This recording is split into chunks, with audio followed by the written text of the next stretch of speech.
Hey, everybody, welcome into the It's Official podcast. I'm Jeremy Plonk from Xpressbet and Firstbet, and we take on 5 hot topics in horse racing each and every Tuesday on this podcast. Our partner, Jeff Siegel's sideline. Hope to have him back soon.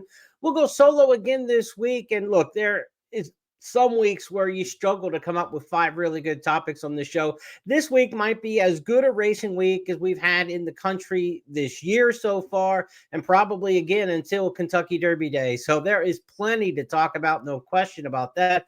We've got Kentucky Derby prep races literally from the Atlantic to the Pacific, and maybe an ocean in Kentucky in between with all the rain that's forecast for Keeneland as well. And then the overseas action with the Dubai World Cup card coming up Saturday from Maidan in Dubai. So just a phenomenal weekend of racing to come. We've got some good races to recap from last weekend. Of course, it was Florida Derby Day. It was Arkansas Derby Day. We had the Pegasus World Cup winner in action. We'll talk about all of that and more on this week's program. But we start our 5 hot topics off each and every week with the Goosebump Award. And the Goosebump Award is the topic Jeff Siegel came up with this year to talk about the horse of the week, who got him super excited. And who was that one that put goosebumps on your arms? Well, how about Tori Hata? That's Japanese for goosebumps, because we're going to the land of the rising sun, where Kentucky Derby contender Luxor Cafe was running at Nakayama Racecourse. I actually stayed up. It was about 2:10 a.m. post time Friday night into Saturday. Had to watch the race on replay because it wasn't broadcast live in the United States. It was worth staying up for. 外から残り400を切って前に迫っていく。この後ろ内目にゴールデンクラウド直線コースへと向かってきます。逃げる4番のイサナですが、外から11番ルクソールカフェあっという間にかわして先頭に立って突き放す。200を切りました。2番手一気に広がってイムホテブ内からは1番ゴールデンクラウド、外から名将随分も追い込んできますが、差は開く一方。11番ルクソールカフェ6馬身リード。ルクソールカフェ圧勝ゴールイン。2着は8番名将随分、わずかに遅れて1番ゴールデンクラウド3着でした。I have no idea what the commentators said, but I can tell you this. The Fucarillo Stakes went to Luxor Cafe by 5 lengths.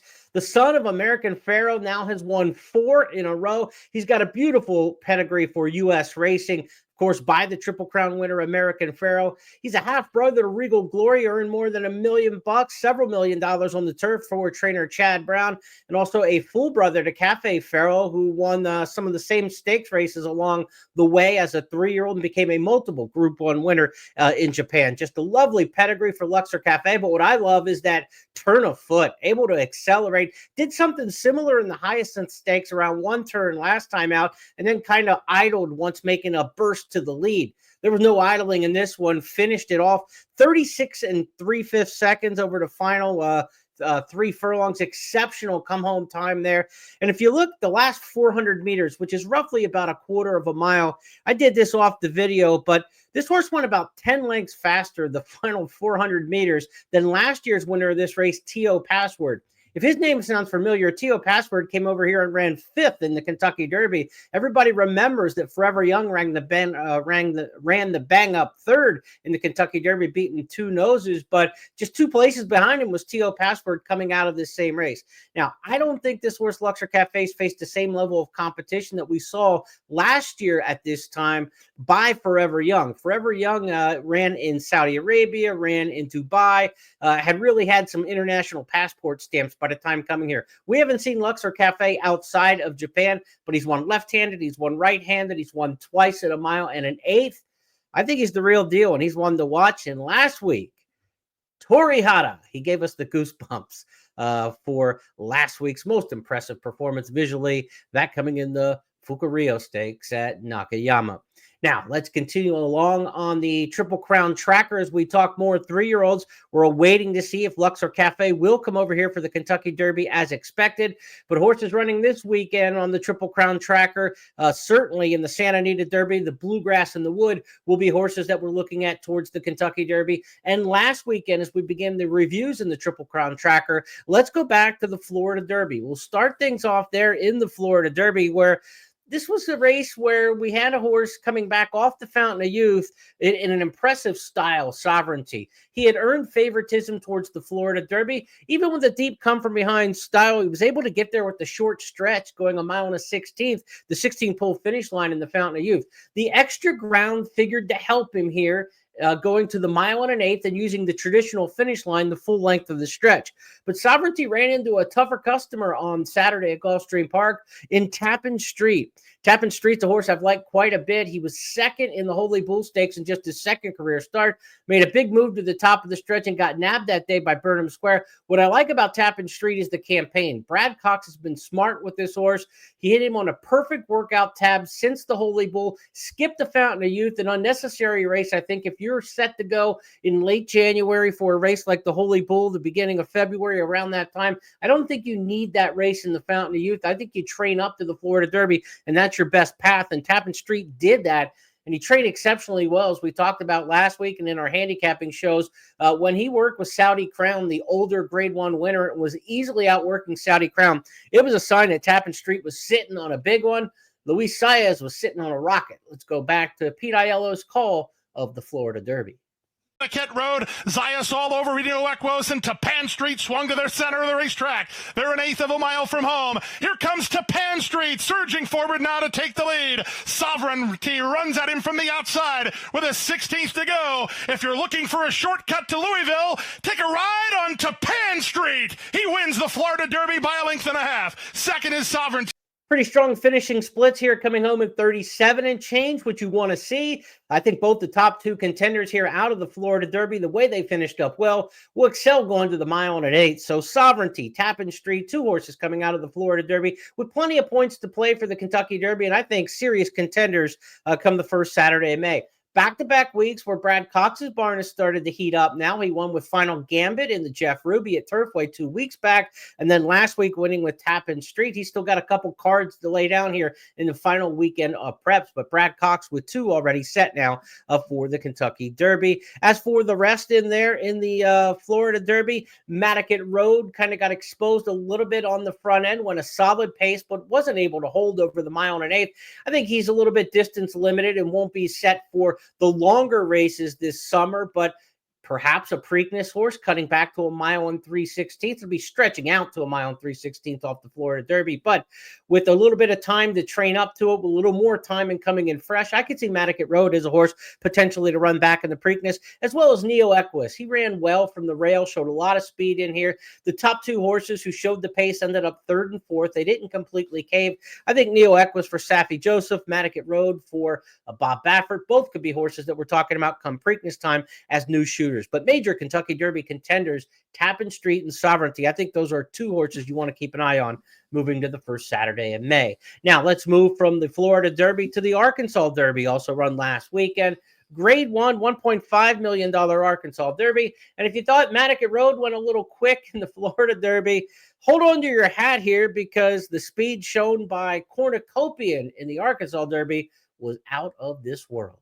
John Velasquez is letting him run. Rafael Bejarano trying to give his horse a breather, but he's very keen too. And these two fly down the backstretch here. 45-1, that half-mile time. It's a testing first half-mile here for these top two. It would be incredible if either of them could keep this up. They're 7 lengths ahead. Cole Battle running in the third position. Brereton's Baytown tries to get closer. And now Cole Battle is given a cue to go. And he's taking third, and he's coming after the top pair, Cole Battle, as they round the far turn. It's Cornucopian Speed King coming back to the group. Here's Sandman threatening to run a big one, and Cole Battle, Speed King's done. Cornucopian, the dirt has turned into quicksand. He's done as they come to the top of the stretch here. Cole Battle, Sandman going at it, and Publisher trying to break his maiden in the Arkansas Derby. Cole Battle has lost the lead to Sandman. Publisher, the only threat to beat him. Sandman, he's green, drifting around here. It's Sandman in front by 2. Publisher is second, and Sandman, he's run his A race, and he gets a confidence booster heading to Kentucky.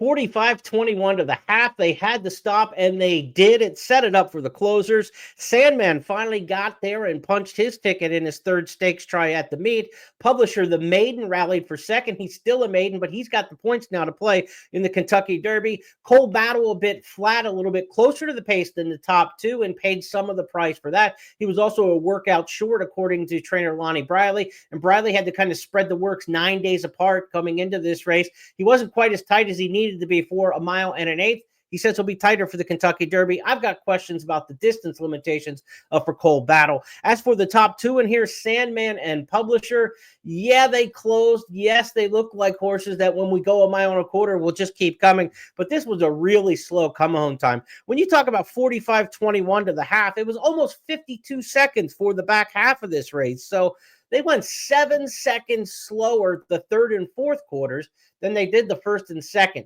This race just completely flipped on its axis. Horses 8th and 9th early ended up 1st and 2nd in the field of 9. So this is a situation pace-aided race to me completely. I don't think the come-home times for Sandman or Publisher are enough that you want as serious closers when we get to the first Saturday of May. Sandman moving in and out throughout the stretch run. A pretty straight run for Publisher behind him when you look at the overhead shot and the head-on.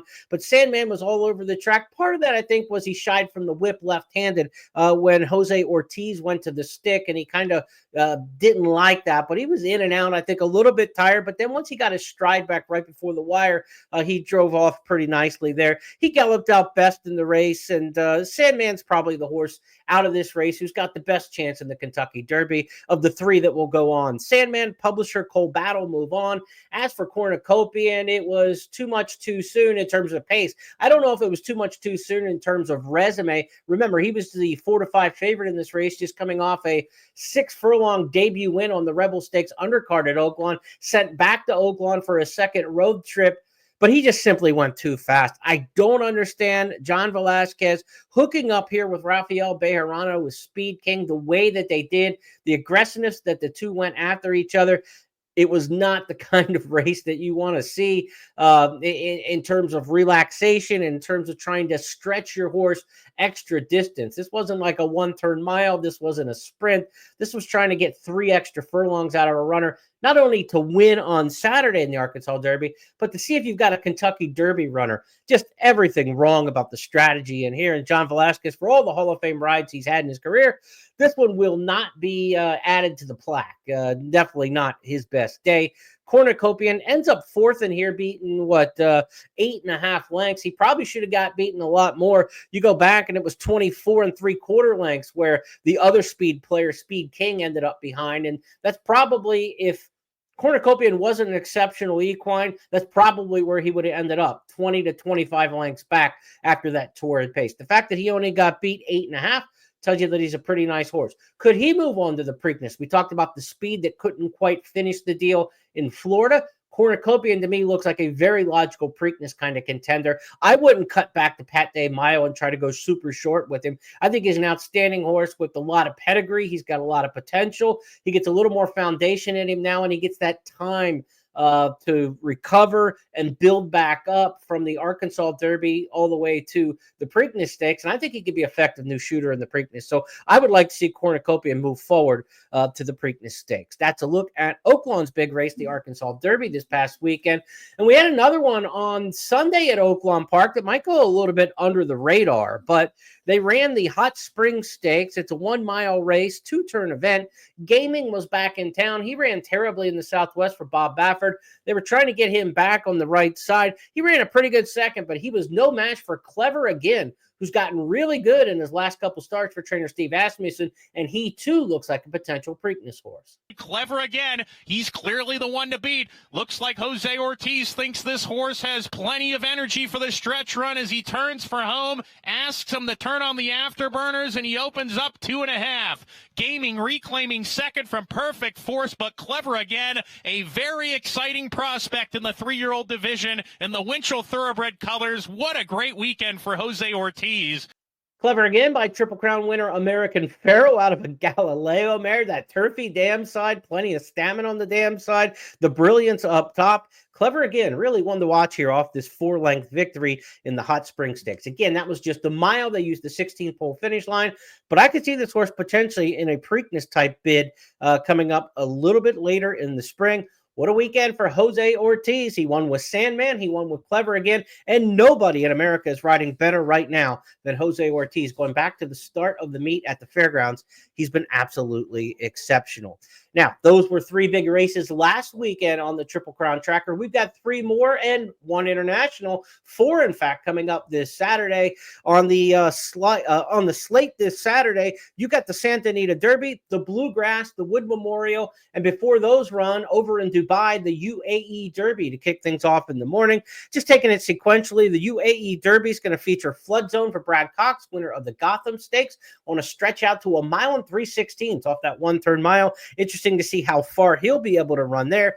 And then the big horse from Japan, probably Shin Forever, ran decent in the Saudi Derby. He's got to run a little bit better in order to make him a serious contender towards the Kentucky Derby. But he may be the second half of the Japan connection with Luxor Cafe, who we already talked about on the program. Shin Forever from Japan could run well in the UAE Derby and head over here. Now, again, we talked about Luxor Cafe, our Goosebump Award winner, and the horse who won the Japan Road to the Kentucky Derby. Horses who ran 3, 4, 5 behind him in the Hyacinth Stakes in the start before the one we just saw on the podcast.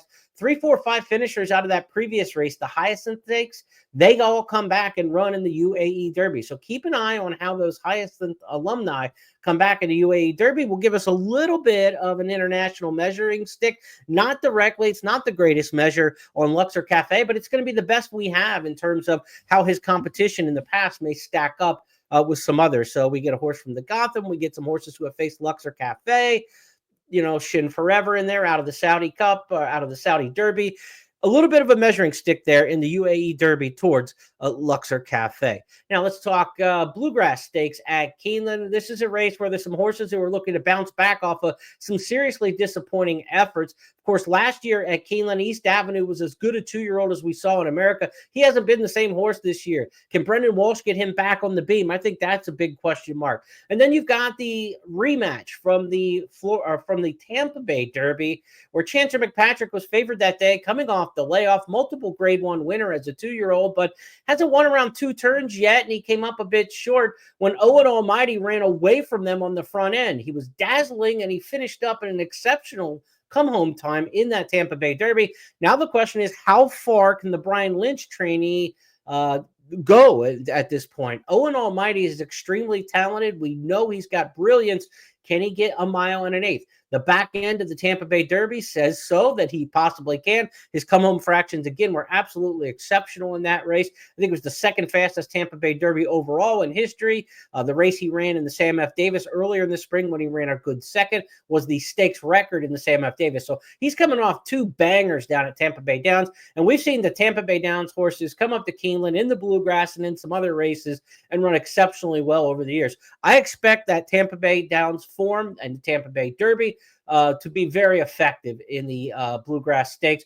Chancer McPatrick, big chance in there for trainer Chad Brown, and Owen Almighty, a real big chance on the front end, probably, if not just sitting, right off it. He'll be 1-2 for sure in the running, but Owen Almighty, I think, a serious threat in the Bluegrass Stakes as well. And then you've got River Thames, the horse who ran a good second in the Fountain of Youth Stakes down in Florida. Now, the fact that his conqueror in that Fountain of Youth Stakes came back and ran second, that being Sovereignty in the Florida Derby, I think that underscores that effort. Sovereignty showed that it was a legit performance and came back and ran a good one in the Florida Derby this past weekend. So I would think that River Thames is going to be effective at Keeneland, going the 1 mile and 1/8.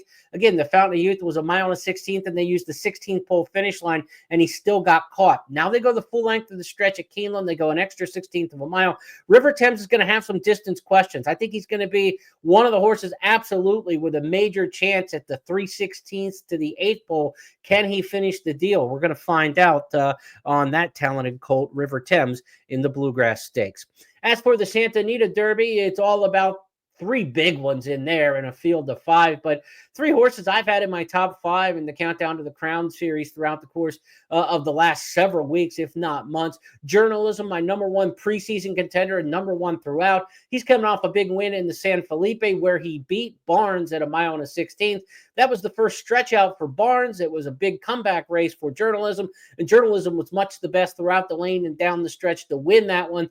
I think he's going to be a handful again, but he's got to catch a little bit tougher front runner, I think, for the distance as we get to a mile and an eighth, and that being the champion in here. And when you talk about the 2-year-old champion, Citizen Bull, what has he done wrong? He's won 4 of 5 lifetime. His only loss coming in the Del Mar Futurity. Since he's gone 2 turns, he's essentially never been behind another horse leading wire to wire. How will the pace play out in the Santa Anita Derby this Saturday? That'll be important. As for the workouts, Barnes has been put behind a workmate in his most recent work, 4 or 5 lengths behind, and tried to pounce on that workmate. That tips the hand to me that Barnes will not be going to the front like he did in the San Felipe. I think they're going to concede the lead to Citizen Bull in here amongst the 2 Bafferts, and then Barnes will try to stalk behind him a couple lengths. So Citizen Bull is going to get away in the Santa Anita Derby with an awfully easy pace, I think, unless Baeza can go fast. And he's gone a couple 46 and change pressing deals for John Sheriffs in maiden ranks. He's absolutely well bred, of course. Baeza is out of the great mare Puka. She produced the Kentucky Derby winner Mage 2 years ago, the Belmont winner Dornick last year. So she's a blue hen mare. Can Baeza become her 3rd Grade 1 winner in a row in a 3-year-old crop? Would be a phenomenal performance from that brood mare. But Baeza's the horse who maybe tries to get up early into the mix and throw a little monkey wrench into the Baffert speed plan. Now, Baffert had a complete control of the pace in the Los Al Futurity against Journalism, and Journalism shrugged that off and was able to blow by the Baffert horses and draw off a win by 3.5 at Los Al. Gaming, Getaway, Car, and Company in that race had total control of the pace as well. So Journalism is good enough to overcome it, but this is the tougher hombre than the horses that he's faced so far, I think, in trying to reel them in Citizen Bull. Going to be a very interesting edition of the Santa Anita Derby. Because of the field of 5, only 75% of the Kentucky Derby qualifying points are on the line, so 75 points to the winner. It's not a big deal for 1st and 2nd, but when you get down to 3rd and you're not getting 25 points, but you're getting like 18 3/4, that's where a horse who runs 3rd in here might be on the fence if it's Barnes in terms of making the Kentucky Derby. But if Barnes runs 3rd in this race after getting beat in the San Felipe and Baffert has some other options, I don't know that they move on to the Kentucky Derby with him, so the points might not necessarily be so relevant in here. We'll find out. It's like the old TV show, Whose Line Is It Anyway?, where the points are irrelevant, as they say. The points may not be relevant at all when we get to the Santa Anita Derby in terms of qualifying to the Kentucky Derby. I think the top 2 in here, though, Journalism, Citizen Bull, they've got enough points to play already for the Kentucky Derby, pretty much no matter what happens in this race. And I think they've got enough credentials that they're going to the Derby unless something disastrous were to happen in the Santa Anita Derby with them. So knock on wood, healthy and a decent performance on a Journalism, Citizen Bull, we get at least 2 qualifiers for the Kentucky Derby out of the Santa Anita Derby. We'll wrap things up with the Wood Memorial, big field of 12 in there. No superstars on the standout, but we do get the West Coaster Rodriguez favored on the rail for Bob Baffert. Blinkers come off Rodriguez. He's had blinkers in all 4 career starts. Yes, he's only 1 for 4. It was an impressive win on January 4th in his stretch out around 2 turns, but he was 2nd in the Lewis behind the aforementioned Citizen Bull, and then 3rd in the San Felipe before the aforementioned Journalism and Barnes. He's clearly 3rd, 4th, 5th in the pecking order for Baffert, but might fit very well in this particular race. He's a son of authentic Kentucky Derby winner back in 2020. Rodriguez, Captain Cook in the 2-hole, is a horse I've liked a lot since his Withers win. I didn't know much about him going into the Withers. His debut or his 2nd start victory in December, late December, kind of flew under the radar at Aqueduct when he went off by 9, but he certainly got my attention.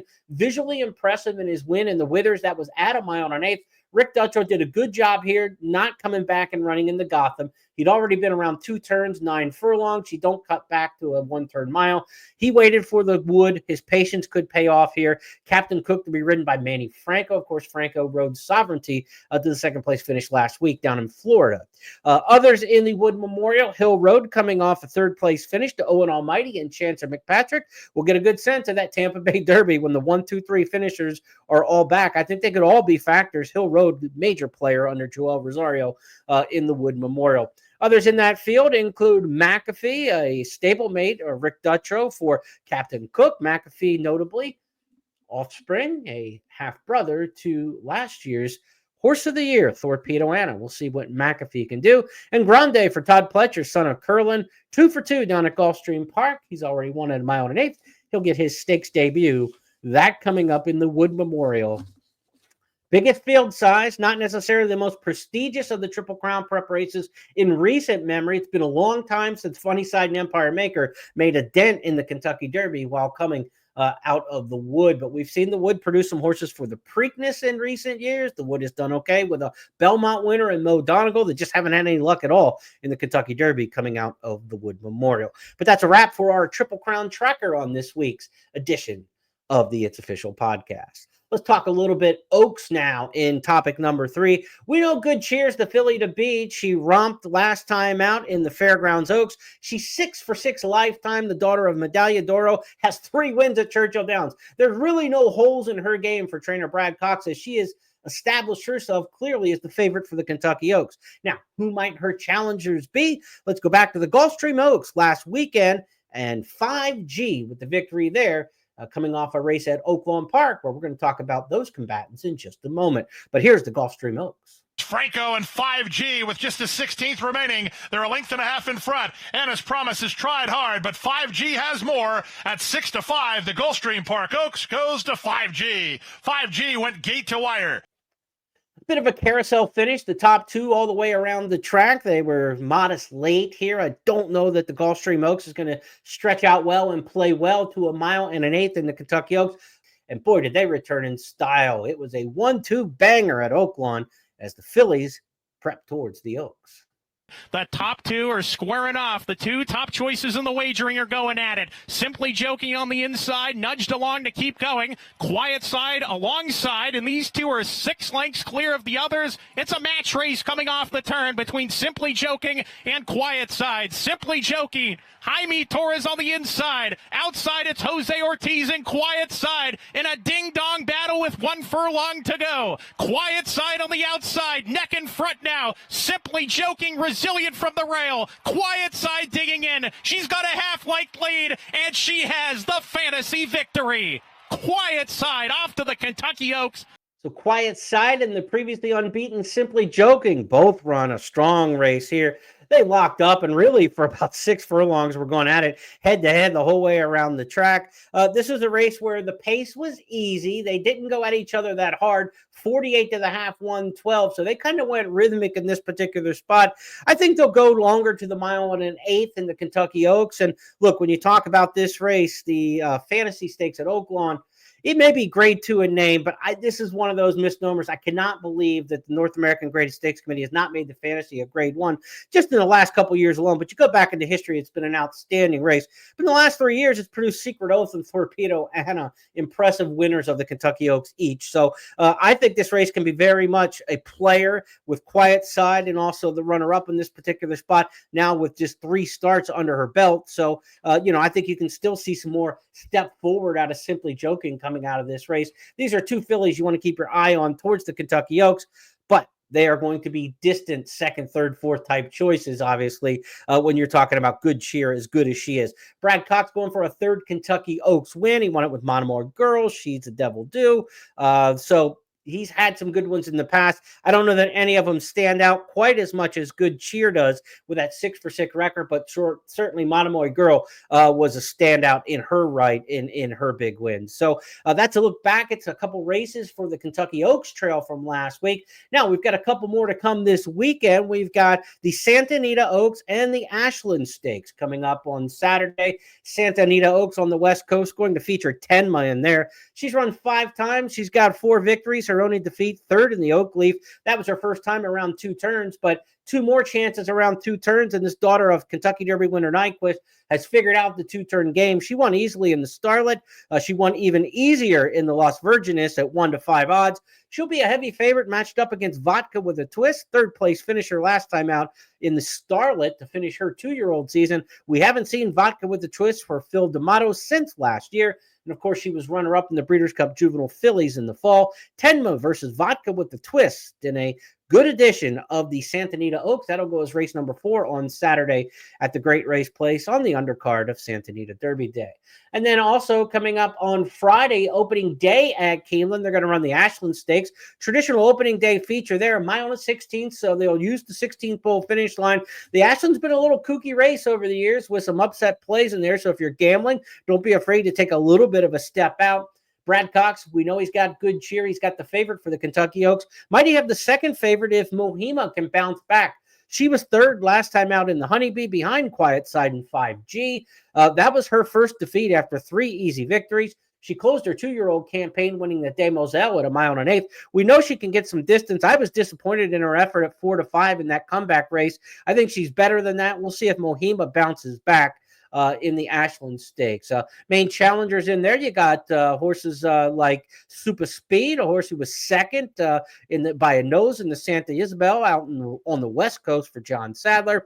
Running Aways won 3 straight for Wesley Ward, including the Busanda Stakes.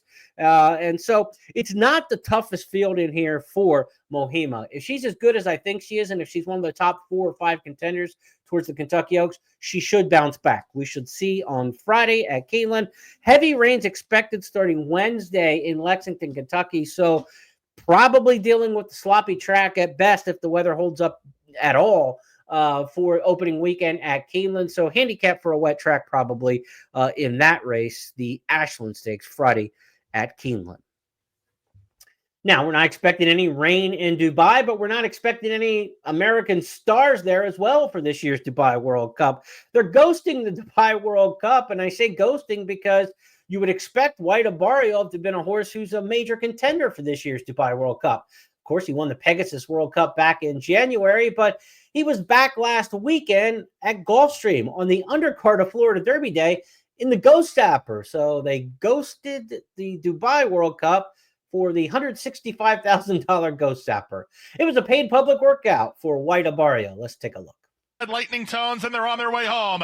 It's the classy White Abarrio who has the lead off the turn into the drive on top, a length and a quarter. Power Squeeze has done everything she can, but what she can't do is catch White Abarrio. White Abarrio, the son of Race Day, the Pegasus World Cup winner, en route to an easy victory. White Abarrio, gear down and 7 in front. Power Squeeze ran her heart out while second. Third was Tuscan. So it's been an interesting campaign throughout the career for White Abarrio. And why is he running in these races that he's running in? Since coming back to trainer Saffie Joseph, recall, Joseph won the Florida Derby with this horse as a 3-year-old, later lost him. The connections, the ownership sent him to Rick Dutrow. Dutrow had the success winning the Whitney and the Breeders' Cup Classic in 2023. But then after things went a little bit off the rails last year, the Saudi Cup and in the Met Mile, the horse went back to Saffie Joseph towards last fall. Since coming back to Joseph, he's run 4 times, all at Gulfstream Park, 3 of them around 1 turn, and 3 of them for purses of $165,000 or less. You don't see that with a horse who's made $6.9 million. He's running 2 grade 3s, an allowance race, and of course he did run for the money in the Pegasus World Cup and got the victory and looked good doing it that day. So why is he not running in some of the bigger races this spring? Real question mark there. Now, they do want to go back to the Met Mile and take a 3rd shot at the Met Mile with White Abarrio. A couple years ago, he ran 3rd in the race, and then he was 5th in the Met Mile. It's kind of like one of those things that's eluded him. Met Mile, he ran at Belmont a couple years back. Last time at Saratoga. It'll be back at Saratoga on the undercard of the Belmont Stakes on Belmont Stakes Day when they run that racing festival at Saratoga in early June. So the plan is to try to get back to the Met Mile and do something they haven't been able to do with the horse, kind of taking a very conservative approach towards it. What might the rest of the campaign look like for White Abarrio? If you kind of look at his past performances, you think, okay, you're back to Saratoga then for the Whitney in August, and then Breeders' Cup Classic maybe out to Del Mar. So maybe we get to see White Abarrio 3 more times this year, Met Mile, Whitney, Breeders' Cup. but we've already seen him a couple of times in the last several months in some rather peculiar spots. One of those last weekend in the Ghost Zapper. All right, let's talk now about a couple other horses that are going to Dubai this weekend. Not a lot of American flavor in Dubai. We say they're ghosting them in the big race in the Dubai World Cup. We've got a handful of starters from the U.S. headed towards the Dubai World Cup. Rattle and Roll, one of those. Il Miracolo, Hit Show, who was disappointing last time out in the Santa Anita Handicap. No stars there, and I can't imagine any of the Americans. Mixto also in the mix amongst the American horses running. I can't imagine any of them beating Forever Young, who will be a heavy favorite in the Dubai World Cup. Over there, a horse who's got experience over the track and Forever Young, won the UAE Derby there last year, coming off really one of the best races of his career last time out and winning the Saudi Cup. So I would expect Forever Young to be a short price favorite and too tough to topple in the Dubai World Cup. Again, on that undercard, Dubai World Cup Saturday morning, we will have some U.S. representation in Dubai Golden Shaheen. Second time going international this season for the Breeders' Cup Sprint winner, Straight No Chaser. Dan Blacker sent him to Saudi Arabia and won the Saudi Sprint over there, the Riyadh Sprint, and now goes for the Dubai Golden Shaheen, looking to rack up some big money in the sprint ranks. Straight No Chasers, America's best hope probably going to this weekend in Dubai. Let's wrap things up as we always do here on the It's Official podcast with our Stars of Tomorrow segment. We're looking for a horse out of a maiden race, maybe an allowance race, who one you want to watch moving forward. It wasn't a star-studded weekend. There were no big eye-popping maiden wins, but I thought one that caught my attention was the May 6th foal for Cipriana Contreras named Zero Sugar. Zero Sugar debuted second behind Cornucopian in that ridiculously fast race, 6 furlongs, 109 flat. Track officials said it was the fastest 6 furlongs ever run by a 3-year-old at Oaklawn. He was second that day, and while one horse went from 6 furlongs to 9 furlongs and had a meltdown in Cornucopian in the Arkansas Derby, they went 9 furlongs with Zero Sugar on the undercard Saturday on Arkansas Derby Day. He didn't go nearly as fast, but he got to the wire on top, and it's impressive to go from 6 to 9 furlongs in just that one outing. So let's take a look at the Cipriana Contreras trained Zero Sugar. Coming to the top of the lane, Kavanaugh under pressure. Oiga Volt being asked to pick up the pace. Zero Sugar takes the lead coming off the turn. In the meantime, Oiga Volt had all sorts of problems there and is dropping out. Zero Sugar in the meantime, he's on the lead here. Zarden's trying to reel him in from the outside. 67 Mustang third right behind. It's Zero Sugar with a 16th to go. He's clear a length and a half or two. Here comes 67 Mustang weaving his way through between horses, diving after Zero Sugar. Zero Sugar hangs on. Zero Sugar over 67 Mustang. I don't look for him to have a big future in terms of the major 3-year-old races. He's a little slow on the back end of this race at a 152 and change, probably about 10 lengths slower than the Arkansas Derby. But he could cut back into some regional derbies and be effective. Contreras had a horse named Woodcourt in recent years who went to races like the Indiana Derby, the Zia Park Derby. This is that kind of horse, I think. Zero Sugar, a horse to watch on the regional derby circuit from Ohio to West Virginia, Oklahoma, those kind of places. Zero Sugar, one to watch, and he is our star of tomorrow, coming off a 9 furlong maiden breaker on the Arkansas Derby Day undercard. Let's review the topics on It's Official this week. We talked about this week's Torahata Award, the Goosebump Award from Japan.